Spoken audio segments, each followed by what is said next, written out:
मैंने 16 गुरु बनाए, किसी के पास कुछ नहीं मिला। हताश हूं, परेशान हूं। अकस्मात मेरे भाग्य जगे, YouTube पर आपका वीडियो आया। मैंने देखा, मैं प्रसन्नता से उछल पड़ी। मुकाम आ गया, किनारा मिल गया। आपसे दीक्षित होना चाहती हूं।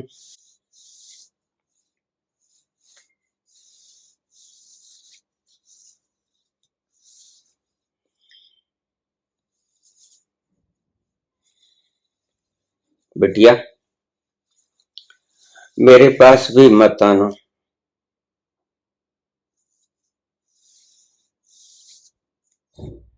मिलेगा यहां से भी कुछ नहीं।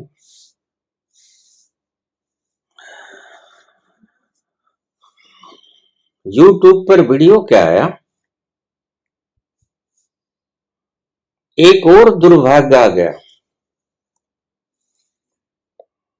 16 गुरु तो डिफॉल्टर थे ही, अब मैं 17वां डिफॉल्टर होने जा रहा हूं। कृपा करो, यहीं से करबद्ध प्रार्थना है। वैसे भी यहां आने वालों की कतार अभी बाकी है। तुम कृपा करो। मैं 17वां डिफॉल्टर गुरु नहीं बनना चाहता। किसी और को खोज लो। YouTube पर आपको अनेकों गुरु अन्य मिल जाएंगे, जो एक से एक सियाना होने का दावा करते हैं। मैं तो भला बोला भी नहीं। मैंने कब कहा मेरे पास आओ? मैंने कब कहा दीक्षा ग्रहण करो? वो तो चिल्ला चिल्ला के कहते हैं। उनकी पुकार भी सुनो, मेरी कोई पुकार नहीं। आप मुझे तो बख्श ही दो देवी, आपका आभारी रहूंगा।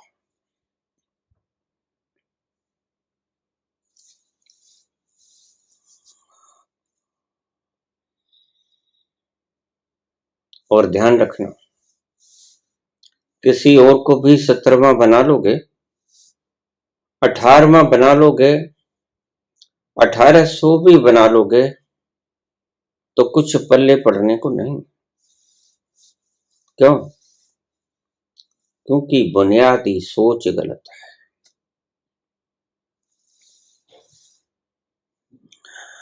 बुनियादी सोच है कि मुझे किसी दूसरे से मिलेगा, वो गुरु हो, पुरुष हो,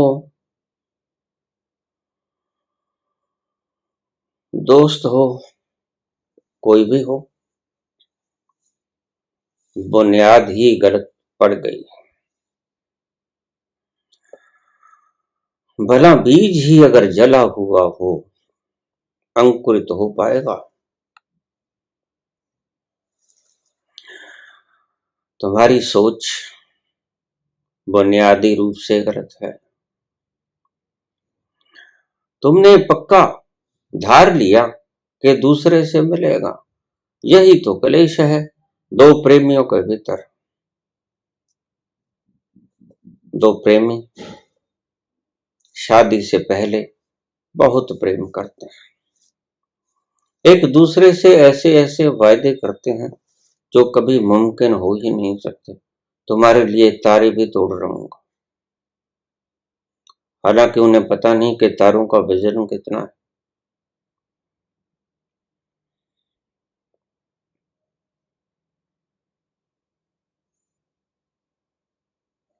और तुम्हारी राहों में जब तुम चलोगे, फूल ही फूल, कलियां ही कलियां बिछा दूंगी।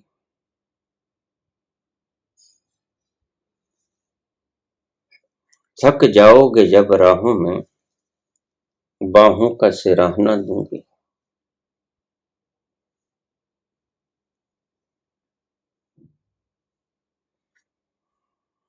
तेरे सूने सूने जीवन में मैं प्यार का रंग भर दूंगी।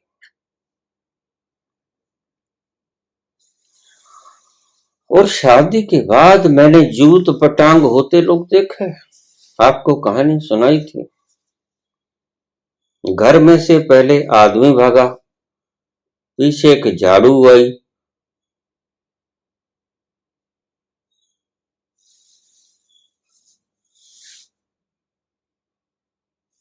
और पीछे से बेलन आया।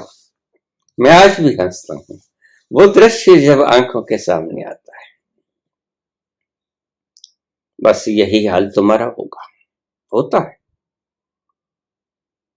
तुमने एक दूसरे के आगे अपने अपने भिक्षा पत्र फैला रखे हैं। भिक्षा पत्र तो पहले भी थे, लेकिन दिखलाए नहीं थे। बस अपनी अपनी जेबों में डालकर चल रहे थे। वक्त आने पर खोलेंगे अपने भिक्षा पत्र।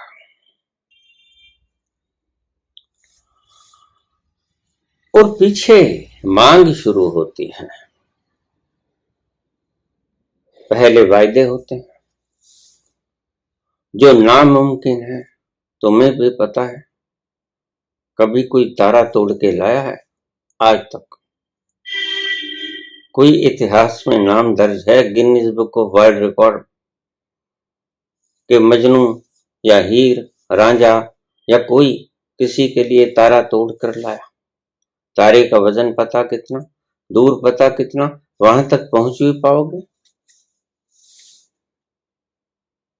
वैज्ञानिक कहते हैं कि पहले तारे के पास पहुंचने के लिए लाखों प्रकाश वर्ष की आवश्यकता पड़ेगी। प्रकाश की गति से 1,86,000 माइल पर सेकंड की गति से अगर कोई जहाज निर्मित कर लिया जाए और उसके ऊपर बैठकर हम चलें तो लाखों साल लग जाएंगे पहले तारे के ऊपर पहुंचने के लिए। ये है पहले तारे की हकीकत, जिसे रोज प्रेमी जेब के अंदर रखते हैं। मैं तुम्हारे लिए तारे तोड़ लूंगा।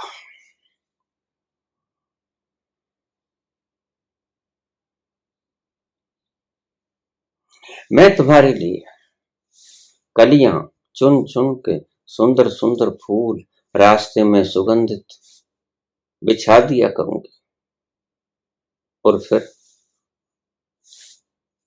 घर में झाड़ू फेरनी मुश्किल हो जाती है। रास्तों के कंकड़ों को चुनना तो बहुत दूर की बात है।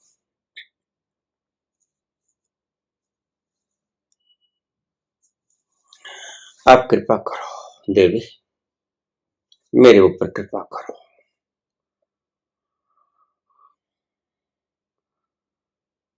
मैं वैसे भी क्षमा योग्य हूं, वृद्ध हो गया।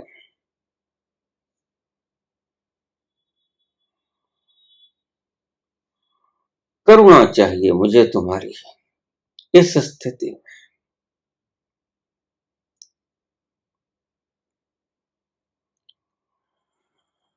तुम्हारी ये मेंटेलिटी ही गलत है। जब मिलेगा दूसरे से मिलेगा। बुनियादी रूप से तुमने भूल कर ली, तुम्हारी सोच किसी ने गलत डाल दी, या तुमने खुद ही गलत पैदा कर लिया। भिक्षा पत्र को फेंक दो। बिन मांगे मोती मिले, मांगे मिले ना भीख। मांगना छोड़ दो, फिर जिसके पास जाओगे वही गुरु हो जाएगा। फिर उन्हीं में से किसी को चुन लेना जिसको छोड़कर आई। कम से कम जान पहचान तो है। माथा तो निवा है एक बार उसके सामने। उनमें से ही कोई चुन लेना। वही मार्गदर्शक बन जाएगा सच्चा। लेकिन सबसे पहले ये भ्रम तोड़ना पड़ेगा कि वह मिलेगा, सुकून मिलेगा, आनंद मिलेगा, खुशी मिलेगी, मस्ती मिलेगी, खुशहाली मिलेगी किसी दूसरे से। ये भ्रम तोड़ना पड़ेगा, यह मान्यता तोड़नी पड़ेगी। जब भी मिलेगा अपने से मिलेगा। तुम हो खजाने, तुम हो सुमेरु पर्वत, आनंद के शिखर।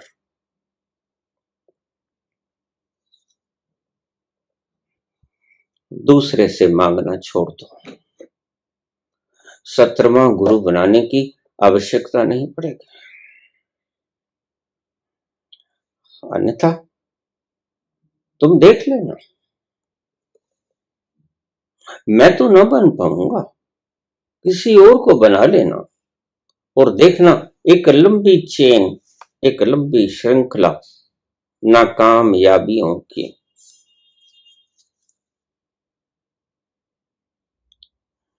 शुरू हो जाएगी। और हताश, निराश तुम अपने जीवन को लिए इन अज्ञात दुखद क्षणों में, कंटकीले मार्गों पे, जख्मी पांवों से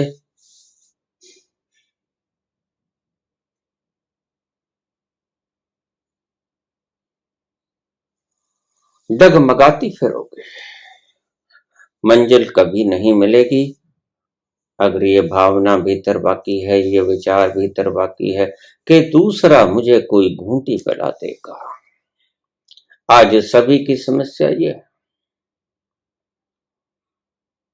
सभी की समस्या ये है, एक की नहीं। इसलिए किसी को भी नहीं मिलता।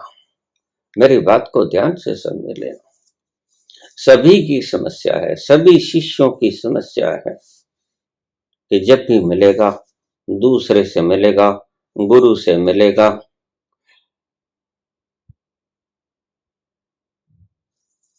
ये बिल्कुल ठीक है। मिलेगा उस अज्ञात से मिलेगा, लेकिन बीच का रोड़ा हटाना पड़ेगा।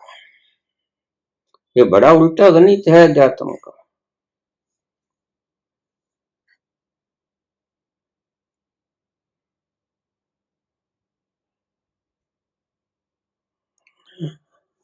पत्थर के नीचे झरना छिपा पड़ा है। तुम्हें कोई कहे कि इस पत्थर को उठा लो, भीतर से झरना फूट पड़ेगा। यद्यपि जचेगी नहीं बात, ये कैसे हो सकता है?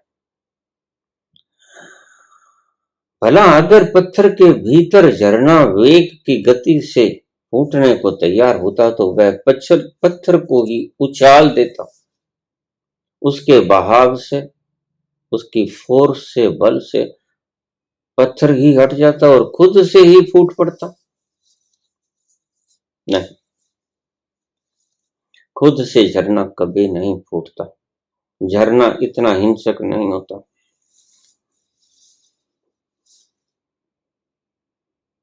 हिंसा झरने को फूटने में बाधा बनती है। तुम्हारी ये मांग ऑब्स्टेकल क्रिएट करती है, बाधा बन जाती है उस पत्थर की तरह जो झरने के ऊपर रखा है। इसको हटा दो, झरना फूटेगा स्वयं से, बिना शक।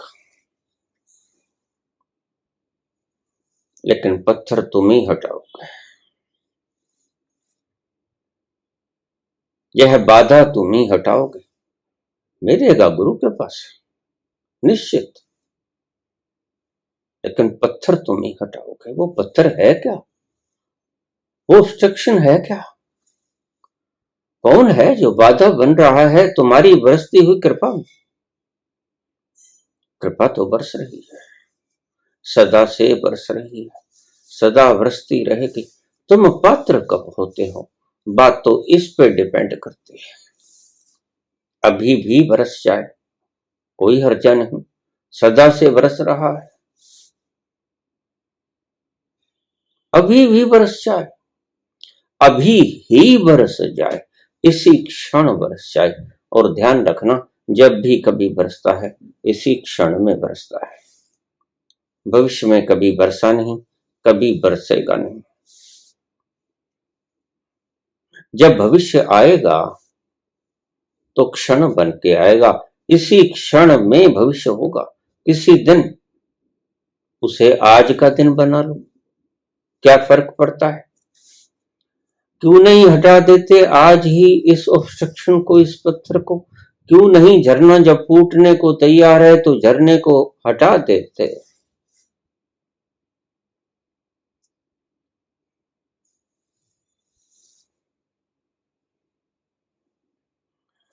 सत्रहवां कलंक मुझे मत बना देना देवी, मुझ पर कृपा करना।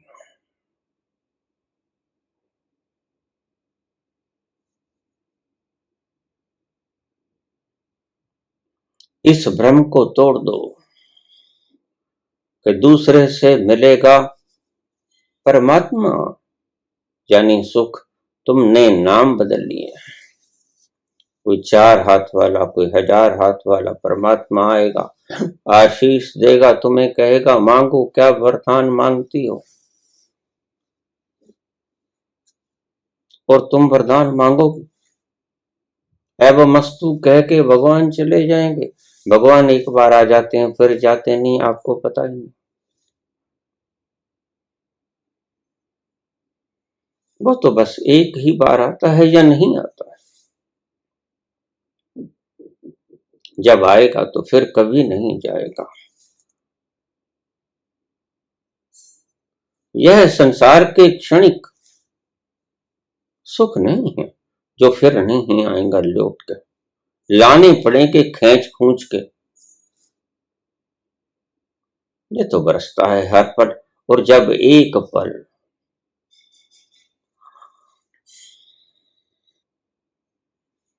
ऐसा आएगा कि तुम हट जाओगे रास्ते में से, बाधा हट जाएगी रास्ते में से, झरना फूटने को सदा ही बेचैन पड़ा है, फूट ही पड़ेगा। तैयारी उसकी सदा से थी, तुमने उसे फूटने दिया नहीं, ये गलती तुम्हारी।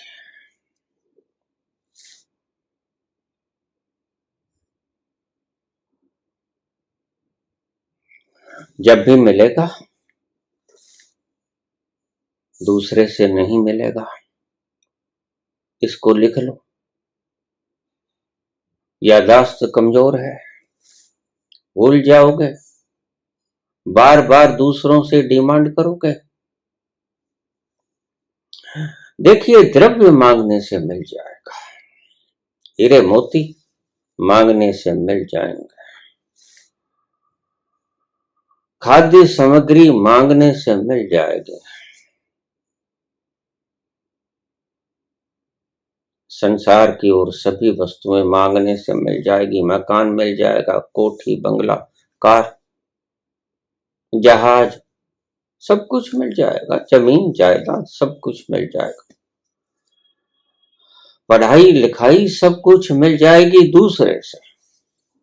इसके लिए दूसरा आवश्यक भी है, जरूरत भी है। लेकिन जहां तक परमात्मा की बात है, अध्यात्म की बात है, वो कभी दूसरे से नहीं मिलते। पदार्थ मिल जाएगा, भोजन मिल जाएगा, दवा मिल जाएगी दूसरे से,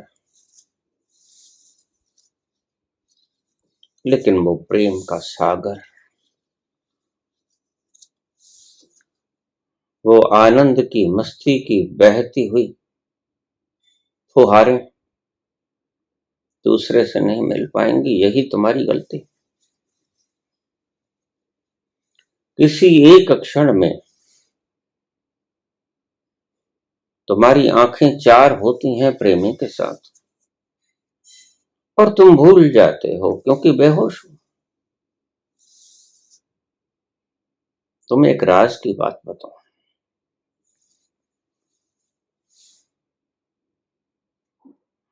हीर को पता चल गया,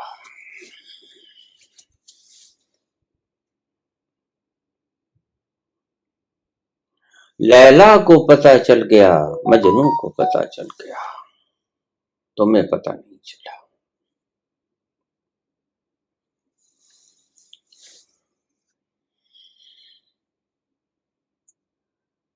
जैसे ही आंखें चार होती हैं, उस घड़ी में काश तुम जग जाओ, काश वो घड़ी तुम्हारी अवेयरनेस की घड़ी बन जाए, तो तुम पाओगे कि उस क्षण में तुमने अपने भीतर डुबकी लगा ली, उस चैतन्य के सागर तुम निहाल हो गए। तुम दूसरे के भीतर प्रवेश नहीं करते, दूसरा तो माध्यम बनता है, सिर्फ दूसरा शीशा बनता है, मिरर बनता है तुम्हें तुम्हारा चेहरा दिखाने के लिए। दूसरे में तुम तुम्हारा चेहरा देख पाते हो, वो चेहरा चाहे कोई भी दिखाए, मिरर चाहे कोई भी हो, लेकिन ऐसी शुभ घड़ी आती है जब दूसरा तुम्हारे लिए दर्पण बनकर खड़ा होता है, और उस दर्पण के सामने जब भी तुम आते हो, जैसे ही तुम आते हो, उससे पहले तुमने सोचा ही नहीं होता, अनायास घटती हैं ये घटनाएं जो वृहद घटनाएं हैं, और तुम उस शीशे के सामने आए, और शीशे के सामने आकर तुम्हें तुम्हारी तस्वीर दिखाई पड़ गई। वो तस्वीर है क्या जो प्रेम के क्षणों में दिखाई पड़ती है? तुम खुद ही देखो, शीशे के भीतर कौन दिखाई पड़ता है? जब तुम शीशे के सामने खड़े होते हो, तुम्हें तुम्हारा चेहरा नजर आता है असली। बस प्रेम के क्षणों में ऐसा ही होता है, शीशा तुम्हारे शरीर की आकृति दिखाता है, प्रेम तुम्हें तुम्हारी आकृति दिखाता है, तुम जो हो वास्तव में ऑथेंटिकली व्हाट यू आर, प्रामाणिकता में तुम जो हो। शीशा तुम्हें दिखाता है प्रामाणिकता में तुम्हारा चेहरा कैसा, तुम्हारा शरीर कैसा, तुम्हारा मुखड़ा कैसा, कैसा नाक, कैसे नयन नक्श, और प्रेमिका या प्रेमी दिखाता है तुम्हारे भीतर का वो उपवन, आती हुई सुवास,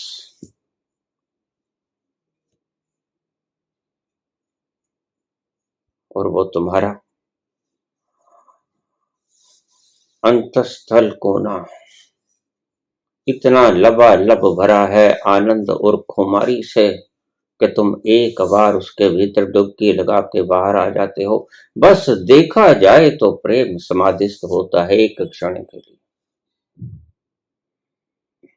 वह सतोरी ही की तो घटना होती है जो घटती है कभी कभी किसी मजनू के साथ, कभी लैला के साथ, कभी हीर के साथ, कभी रांझा के साथ। ती दो नी मैनू आखो रांझा, हीर ना आखे कोई। ती दो नी मैनू आखो रांझा, हीर ना आखे कोई। रांझा रांझा कर दी नी मैं आपे रांझा हुई।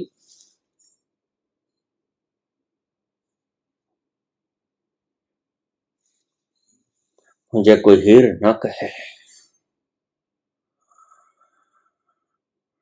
मुझे रांझा ही कहो।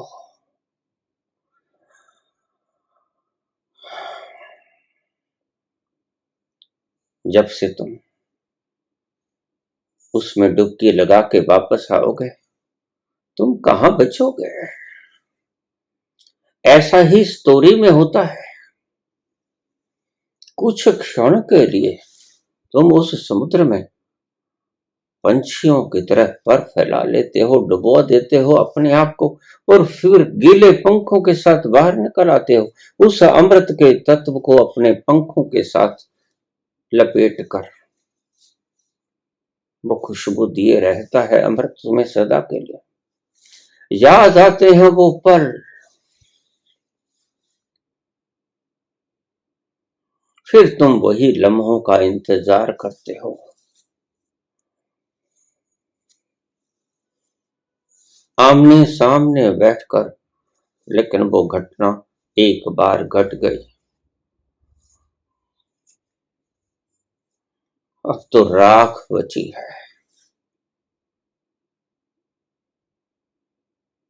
दूसरी बार ना घटेगी। एक बार घट गई, अब ना घटेगी, और एक बार घट जाए यही क्या कम सौभाग्य है। एक बार तुम जाकर उस समुद्र में डुबकी लगा लो और गीले पंखों के साथ ये पंछी बाहर आ जाए, जीवन भर वो अमृत की सुगंध तुम्हें घेरे रहेगी। फिर से मनवा करेगा उस सागर के भीतर पंख फैलाने का।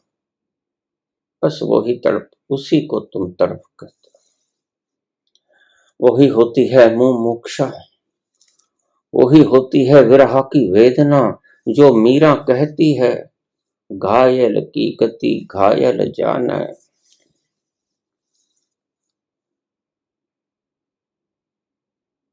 तुम क्या जानो, जिसने पंख उस अमृत के सागर में लवेड़े नहीं,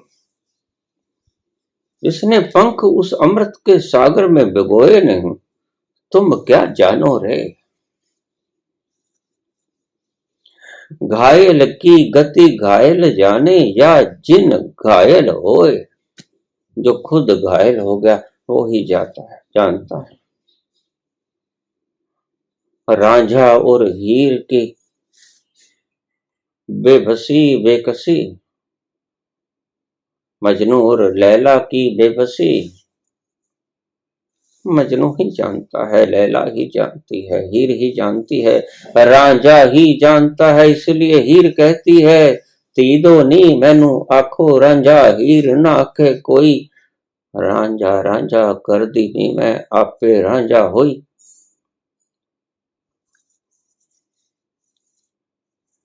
वो बार बार रांझा होने की तड़प हीर की बेकरारी बन जाती है, बेचैन हो जाती है सदा के लिए मिलने को। इसी को कसक कहते हैं।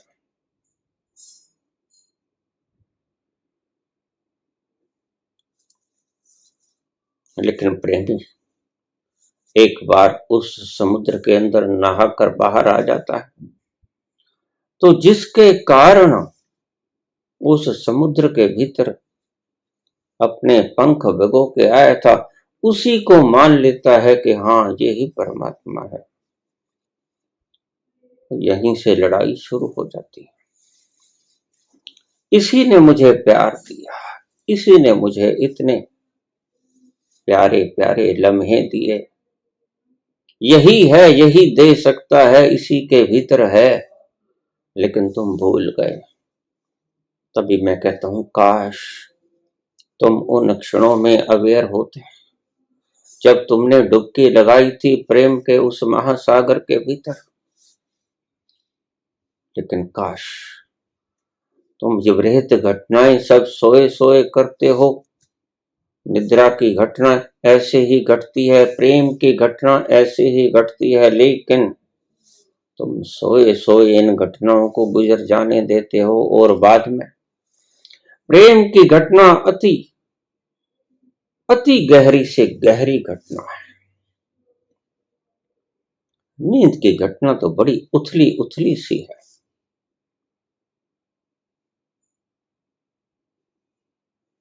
फिर प्रेमी कहता है, फिर प्रेमिका कहती है, हाँ हाँ इसी से मिला था, अब ये दे नहीं रहा, अब ये कंजूस हो गया है, ये लालची हो गया है, स्वार्थी हो गया है, ये किसी और को प्रेम बांटने लग गया। शक पैदा होते हैं, कलह कलेश पैदा होते हैं, जबकि बेचारा वो बेचारी, दोनों का कोई कसूर नहीं होता। कसूर होता है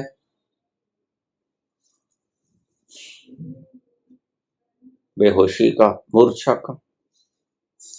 तुम्हें पता नहीं होता घटना घटी कैसे। घटना घटी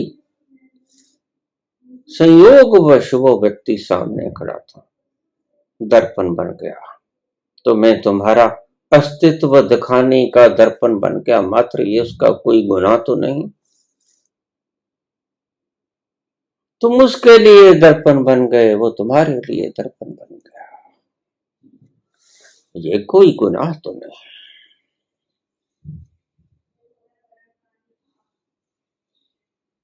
फिर तुम उसे बांध लेना चाहते हो। हाँ हाँ यही है परमात्मा तक पहुंचाने वाला, उस परम खुशी को देने वाला यही है, इसको बांध लो। जल्दी से आप बांध लेते हो, फेरे ले लेते हो, जल्दी से निकाह कर लेते हो, इसको बांध लो, लेकिन ठुस कुछ हाथ नहीं लगता, क्योंकि तुमने इसके भीतर की इनर साइंस देखी। तुम प्रेम की भीतरी घटना को जान ही नहीं पाते, जाग कर सारे कलह इसी कारण से है। बहुत सी प्रेमी प्रेमिकाएं मुझे पूछती हैं कि ये बेवफा हो गया। मैंने कहा कुछ बेवफा कोई नहीं होता, तो मूर्ख हो गए हो। वो घटना जैसे घटी,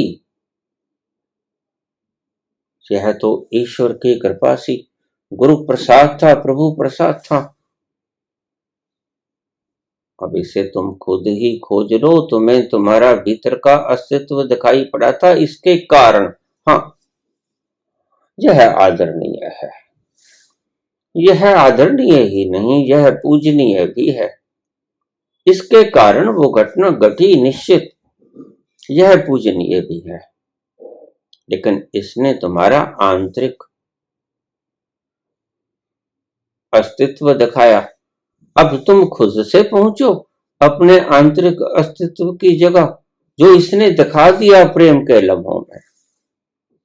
दोनों एक दूसरे से झगड़ा करते हैं।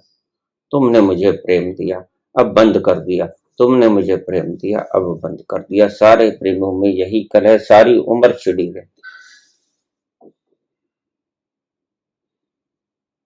नहीं नहीं, ऐसा नहीं होगा। तुम 17वां गुरु मुझे मत बनाओ, तुम 17वां गुरु खुद को ही बना लो। अपने ही भीतर उतरो, उसी रस को पाओगे जिसकी तलाश है। और देखिए, सभी को तलाश उसी की है, बस फर्क यही पड़ता है। बाहर के ऑब्जेक्ट्स को तुम पकड़ लेते हो, जिसको बाहर की मूर्ति से मिला वो मूर्ति से चिपट गया, रोता है, सिर पटकता है, चिल्लाता है, व्यथा सुनाता है, लेकिन जानता नहीं कि ये तो बेचारी पत्थर की मूर्ति बेजान है, बोलती नहीं, गूंगी है। इसका क्या दोष है? किसी प्रेम के लम्हों में तुम इसके कारण भीतर उतरे होगे, अब इसमें कुछ नहीं।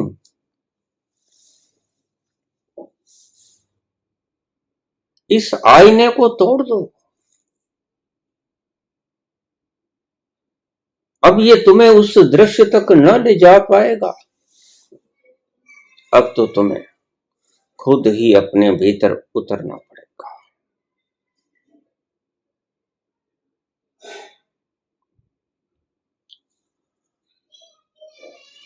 भीतर उतरो।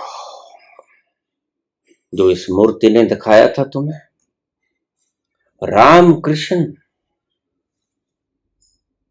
को काली ने अपना अस्तित्व दिखा दिया।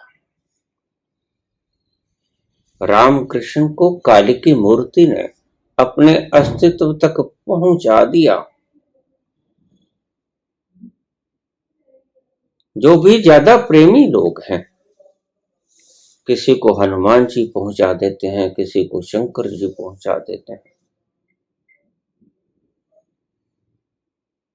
किसी को पेड़ पौधे पहुंचा देते हैं, किसी को पत्थर की मूर्तियां पहुंचा देते हैं, और तुम गलती खा जाते हो, यही गलती खा जाते हो। यहीं से तुम्हारा दुर्भाग्य शुरू हो गया। ये जो पेड़ पौधों की पूजा शुरू हुई, इसी भ्रांति के कारण हुई। किसी को जड़ के दरख्त में दिख गया, किसी को खेतरपाल में दिख गया, किसी को मां की तस्वीर में दिख गया, किसी को शंकर भोलेनाथ में दिख गया, किसी को बालाजी में दिख गया, किसी को खाटू नरेश में दिख गया। जिसमें भी दिख गया तुम उसको पकड़ लेते। यही तुम्हारी शुरू हो जाती है दुर्भाग्यता। जिसने तुम्हें पहुंचाया उसे तुम जकड़ लेते हो, पकड़ लेते हो, बार बार वहां जाते हो, मन भी करता है। अब देखिए इन तीर्थों के सामने कितनी भीड़ है। आप जाइए सालासर, जाइए, जाइए खाटू धाम, जाइए, जाइए तीर्थों पे जाइए, जाइए आप सभी देवियों के जाइए, आपको कितनी भीड़ मिलेगी। ये सभी वो प्रेमी हैं जिसको सभी के ऑब्जेक्ट्स ने प्रेम के वो लम्हे प्रदान किए। और मनुष्य के मन की ये आदत, गलत आदत, कि जिससे प्रेम मिला उसको काबू करना चाहा, उसको बांधना चाहा, फिर उसका दर नहीं छोड़ते। इस आदत के कारण सारी दुनिया आज भटक रही है।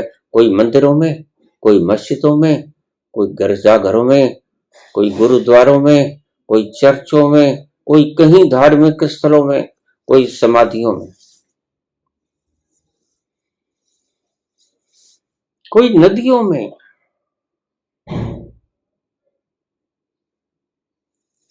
ये ऑब्जेक्ट्स बने थे किसी घड़ी। इन ऑब्जेक्ट्स ने आपको अपने अंतस्थल को छुआवा था। इनके कारण तुम अपने अंतस्थल में अपने पंख भिगोए थे एक क्षण के लिए। और तब का एक क्षण, मैंने कहा स्टोरी का एक क्षण ही होता है, समाधि के सारे क्षण होते हैं। पहुंचना था सतोरी से समाधि तक, पहुंच गए सतोरी से बर्बादी तक।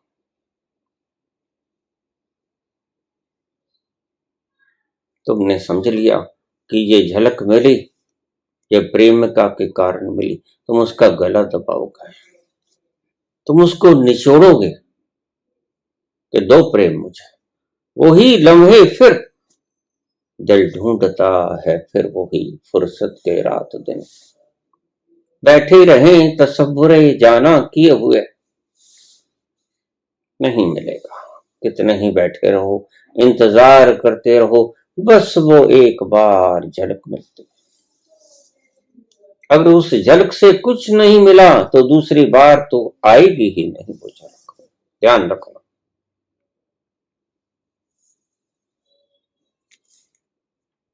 और तुम तड़पते रहोगे। तुम्हारे हृदय की तड़पन, तुम्हारे हृदय की धड़कन यही बयां करती है कि तुमने ऑब्जेक्ट से जिससे पाया उसको पकड़ लिया। इसलिए तुम गुरु के पांव से चिपटे रहते हो। वहां से एक झलक मिली होगी कभी, उसके पांव से चिपट जाते हो। ये 16 गुरु ना दे सकेंगे तो पक्का रखना याद, देवी बिटिया तुम्हें 17वां भी कुछ ना दे पाएगा, तुम्हें 18वां भी कुछ ना दे पाएगा। तुम्हें कोई धरती का व्यक्ति किसी को भी गुरु बना लो, बड़े से बड़ा विद्वान जिसने सारे शास्त्रों का निचोड़ अपने भीतर छुपा लिया, तुम्हें कोई ना पहुंचा पाएगा जब तक तुम अपने भीतर जाने की तैयारी भर ना कर पाओगे। अपने भीतर उतरना ही पड़ेगा। बस मुश्किलात ये पैदा होती है कि उस क्षण तो होमी अपने आप ही कुर्बान होता है, और अब वो क्षण आ गया कि तुम होमे को कुर्बान होने नहीं देते।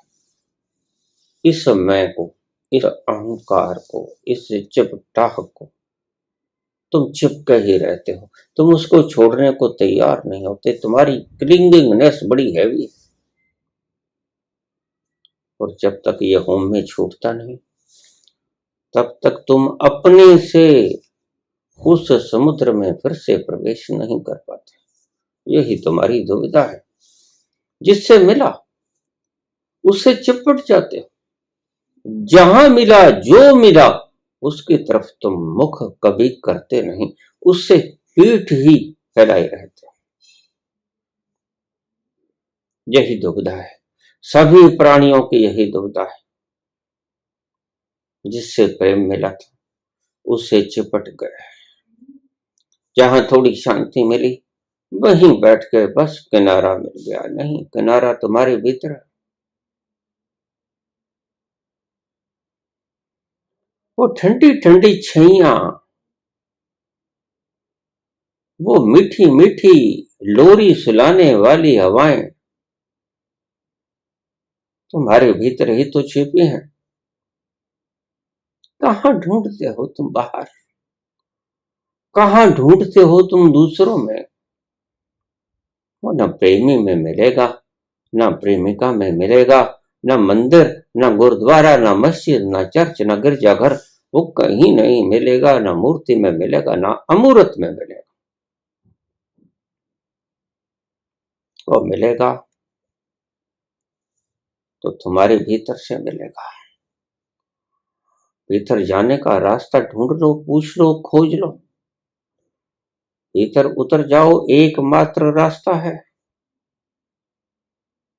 यद्यपि भीतर उतरने के ढंग बहुत है, कोई भी रास्ता अपना लो, लेकिन भीतर उतरो। बाहर से पाने की चेष्टा मत करो उसे जो बाहर मिलता नहीं। यही तुम्हारी कोशिश है, और तुम कोशिश हर वक्त, तुम्हारी कोशिश नाकाम हो जाती है क्योंकि तुम वहां ढूंढते हो जहां है नहीं।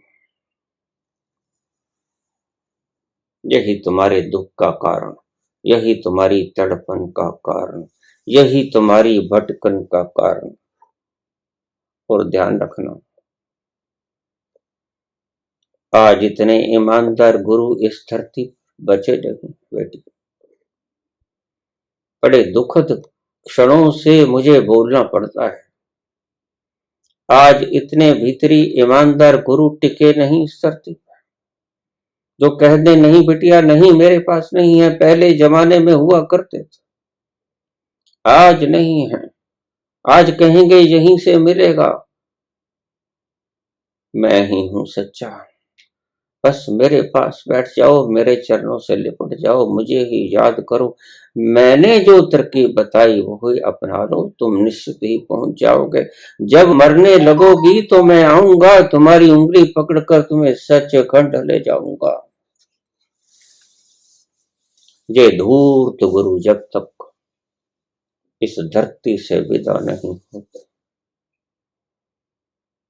और वही पुराने गुरु वापस नहीं आते, तब तक ये विश्व गुरु हो ना पाएगा भारत प्यारा। ये मेरी पावन भूमि का एक एक कण का, एक एक जर्रे का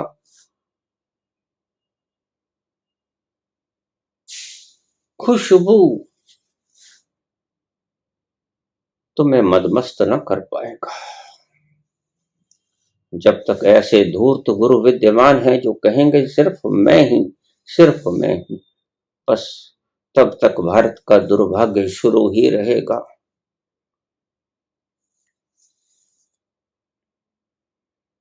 जिस दिन ऐसे धूर्त गुरु विदा हो गए और ईमानदार गुरु इस धरा पर आ गए, उस दिन स्वर्णिम युग फिर से लौट आया। समझो भारत भूमि पर, आएगा भारत भूमि पर ही, क्योंकि इस धरती पर वरदान है। इस धरती पर बहुत बार ईश्वर बरसा है।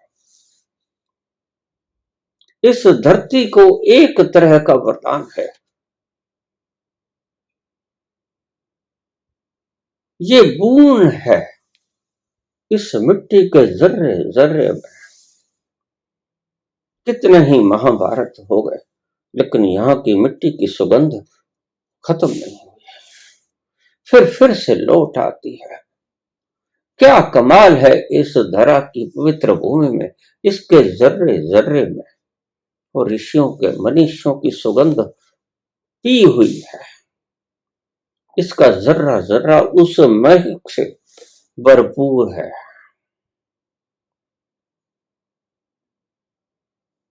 जरूरत है इन पाखंडियों के विदा होने की।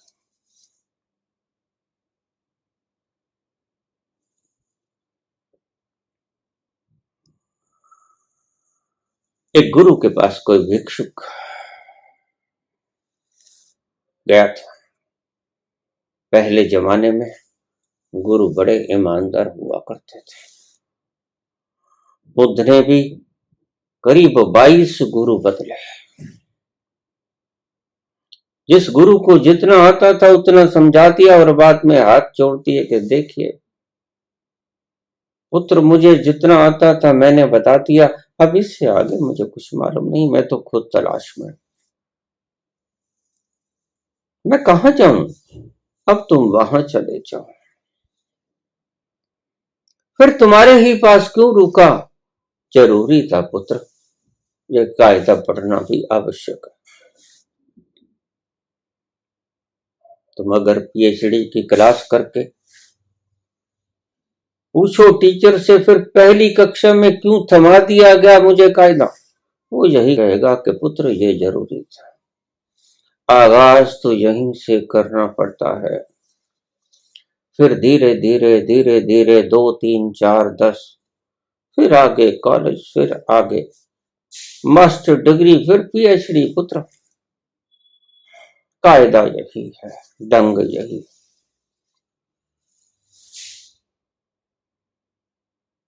तो एक गुरु से दूसरे गुरु तक सबको उसकी आध्यात्मिक सीढ़ियों का पता था। भेजते रहते थे, बड़ी सुंदर प्रथा चल रही थी, लेकिन अचानक तोड़ती गई हमारी गुलामी के कारण। लोगों ने अपना नजला इस धरती पर बिखेरना शुरू कर दिया। अपनी कुप्रथाएं, अपनी सड़ी गली मान्यताएं यहां पटकनी शुरू कर दी। आज भी हिंदुस्तान के ये लाल बर्थडे मनाते हैं। इन्हें पता नहीं बर्थडे एक बार होता है, जिस दिन तुम्हारा जन्म हो गया, उसके बाद कभी बर्थडे नहीं होता। उसके बाद तो मरण दिन होता है। जन्मदिन के बाद दूसरा जन्मदिन कभी नहीं होता। उसके बाद मरण दिन होता है, और अगर उसके बीच में कोई जन्मदिन आ जाए और तो समझो आपके सौभाग्य का दिन जन्म गया। उसे ऋषियों ने द्विज कहा, जो दूसरी बार जन्मा। तुम तो हर साल जन्मते हो, लेकिन यह प्रथा पाश्चात्य की प्रथा है। तुम दूसरी बार जन्मो, ये अभिलाषा है। तुम द्विज बनो, दूसरा जन्म हो तुम्हारा। आज तुम जो हो वो ना रहो, फिर दूसरा जन्म हो, फिर तुम क्या बनोगे ये तुम जान के देख लेना। फिर दूसरे जन्म में तुम क्या होगे ये तुम्हें खुद ही देखना पड़ेगा, खोजना पड़ेगा। द्विज बनो, दूसरा जन्म मत बनाओ। आज वेद के कथावाचक, वेद के प्रचारक जन्मदिन मना रहे हैं।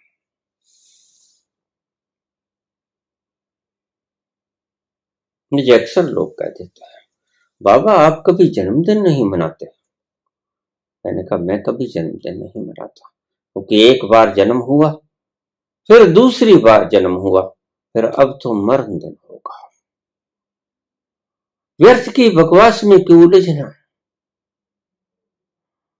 दूसरा जन्मदिन हो तुम्हारा, इसकी ईश्वर से प्रार्थना करो, इसकी अरदास करो। अगर करनी है तो दूसरा जन्मदिन मनाने की चेष्टा बेकार है, व्यर्थ का प्रपंच है। लेकिन तुम दिखावे करने में उलझे हुए हो, इसलिए असलियत तक पहुंच नहीं पाते। तुम्हारे ये दिखावे तुम्हें तुम्हारी असली ओरिजिनलिटी तक पहुंचाते, यही बाधा बन जाते हैं।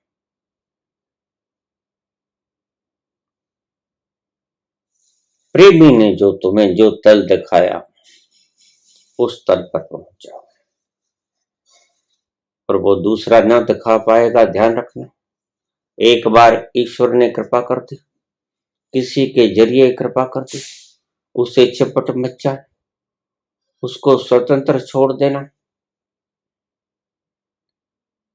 यहां तो कत्ल हो जाते, जैसे उसका कसूर हो जिसने प्रेम दिया, कि तुमने फिर प्रेम दिया ही क्यों, उसको पता भी नहीं कि मैंने प्रेम दिया।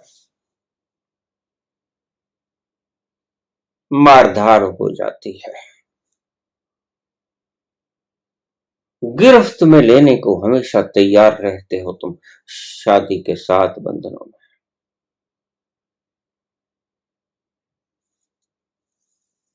जल्दी से निकाह कर लो, प्रेम को बांध लो। प्रेम बांधा और मरा, क्योंकि प्रेम तो परम स्वतंत्रता है, प्रेम तो लिबरेशन है। प्रेम आजाद करता है, और तुम्हारा प्रेम बांधता है। तुम्हारा प्रेम बेड़ियां बन जाता है, ये करो ये ना करो, ये करो ये ना करो। तुम्हारे धर्म आज सभी बेड़ियां बनकर रहते हैं। जिन्हें स्वतंत्रता, जिन्हें लिबरेशन देनी चाहिए थी, वो आज तुम्हें बेड़ियां दे रहे हैं, हथकड़ियां पहना रहे हैं। आप किसी भी धर्म को देख लो, उसके ऊपर आपको बेड़ियां चढ़ी हुई नजर आएंगी। किसी से पूछो, किसी धर्मज्ञ से पूछो, धर्मज्ञ है ही नहीं। वो तुम्हें कमेंडमेंट्स बना देंगे, ये करो वो करो, ऐसे करो वैसे ना करो, ऐसे ना करो। ये बंधन है।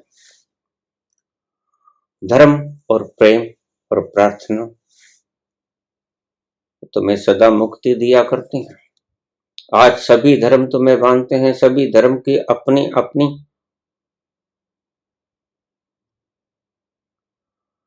ढंग बने हैं जीने के।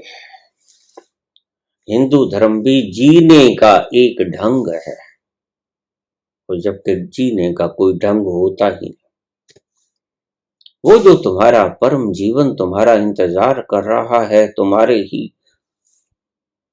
भीतर विद्यमान, उसका कोई ढंग नहीं है जीने का। बस वो तो है, सिर्फ है, मौजूद है, अस्तित्व है।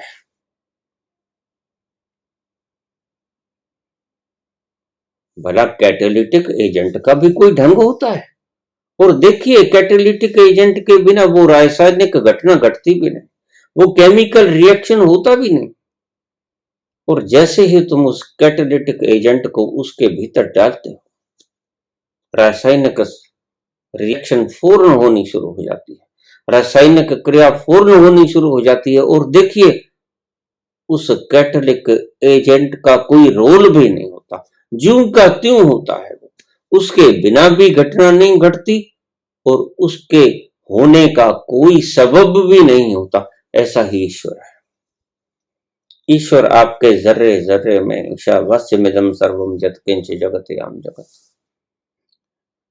इस अस्तित्व के कण कण में ईश्वर विद्यमान है। लेकिन कैटालिटिक एजेंट की तरह वो है, सभी घटनाएं घटती हैं, उसकी मौजूदगी के बिना नहीं घट सकती, और वो करता भी कुछ नहीं।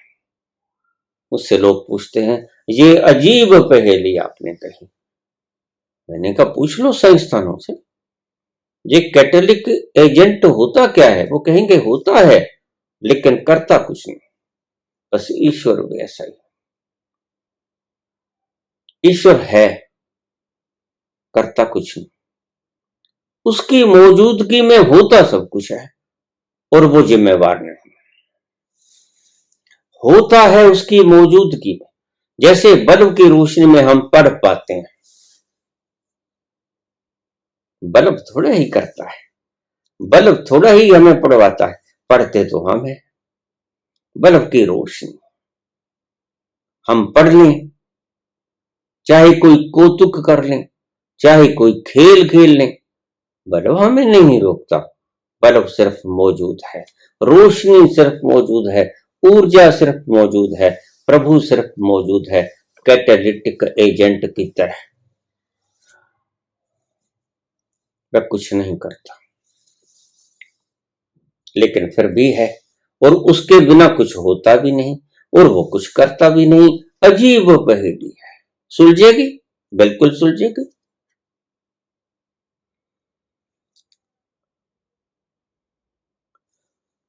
लेकिन उस कैटालिटिक एजेंट के पास पहुंचने के लिए आपको अपने ही अंतस में उतरना होगा। कितनी बार मैंने बोला, बार बार मैंने बोला, समझ आप अब भी नहीं पाए। कुछ सौभाग्यशाली लोग समझे, पहुंचे, चल रहे हैं। बहुत उम्मीद बंधी है, बड़ा ढांढस बांधा है। उनकी अवस्थाओं को देखकर मैं समझता हूं कि विवेकानंद चिल्लाते चिल्लाते प्राण त्याग गए। मुझे सिर्फ 100 एनलाइटेंड पर्सन थे। जितने भी व्यक्ति उस प्रभुत्व को उपलब्ध हुए, उनकी यही मंशा थी कि वो जाते हुए दीपक जला के चले जाएं, और चले भी गए बहुत से लोग। लेकिन बहुतों के जीवन में नाकामी लिखी थी, अपने पीछे कोई दिया वो छोड़कर जा ही नहीं सका।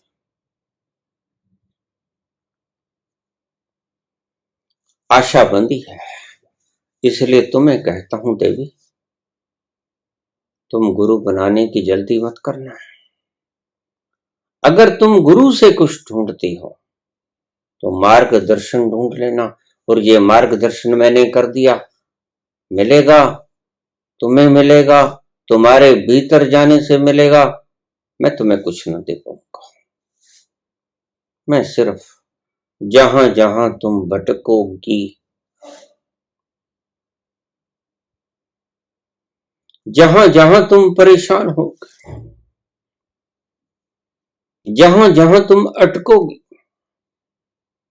जहां जहां तुम लाचार हो जाओगे, जहां जहां तुम बेबस हो जाओगे, जहां जहां तुम मजबूरियों में फंस जाओगी, और तुम्हारी यात्रा तुम्हें रुकती रुकती सी सांस उखड़े उखड़े से नजर आएंगे।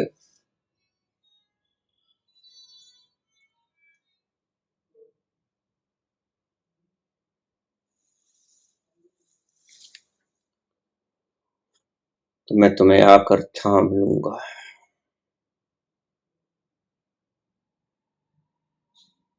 ये मेरा वायदा है तुम्हारे साथ। धन्यवाद।